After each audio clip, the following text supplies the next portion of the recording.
Hey everybody, when looking to buy an off-road vehicle, reliability is one of, if not the most important factor that most people consider. And in today's video, we are specifically going to look at the question, are Polarises really reliable?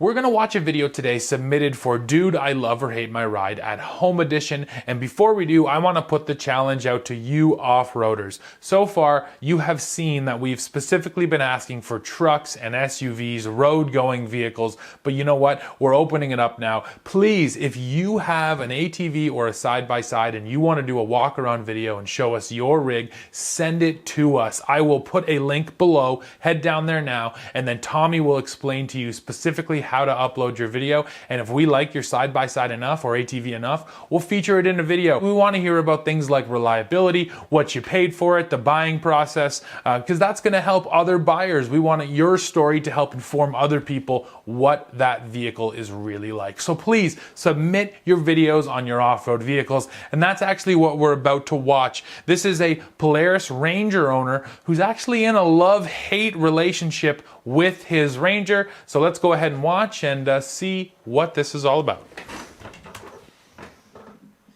Hey TFL team, this is Eric coming from the ridges of East Tennessee, the foothills of the Smoky Mountains. I'm going to do a review of my 2019 Polaris Ranger 900 XP, the crew cab model.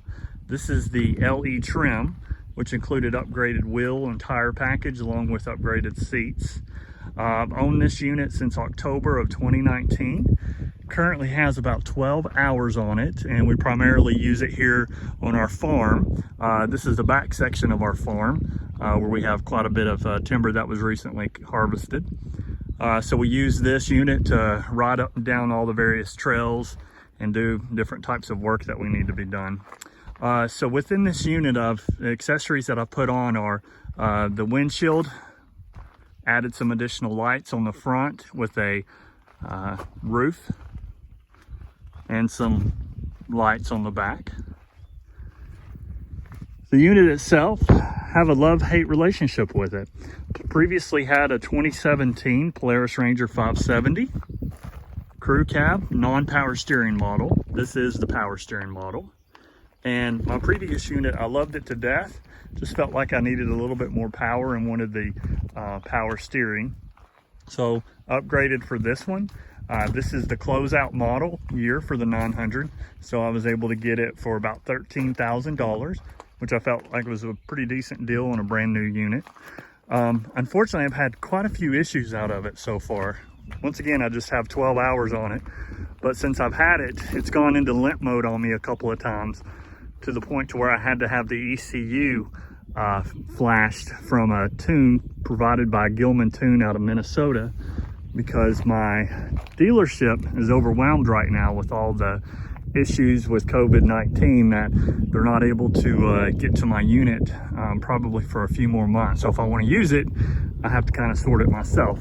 So I got that resolved, but I've also had some issues with it being very jerky as I've driven it. When you give it a little bit of gas, a little bit of throttle, it waits till about 2,000 RPMs and then kind of lurches a little bit. So I had to replace the belt on it. That's helped out a little bit. I still probably think I got a clutch issue that I'm gonna have to sort. But other than that, I love the suspension. I love the way it feels as we kind of ride through the various trails that we have and through the woods.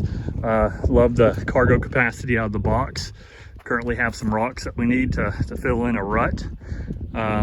The unit itself tows very well. We're still in our break-in time period with, like I said, only about 12 hours on the unit. So, you know, overall, give it a rating of in between. I love it at times, and I very much hate it at times. So I'm hopeful that the love-hate relationship will eventually change to just being a love relationship. Anyways, guys, really appreciate all the work you do. I really appreciate all the content that you put out. I've been watching the show for several years now, and really appreciate all you guys do. Once again, this is Eric coming from foothills of East Tennessee. Thank you. Hey Eric, thank you for submitting that video, man. And I mean, I'm sorry to hear about those issues.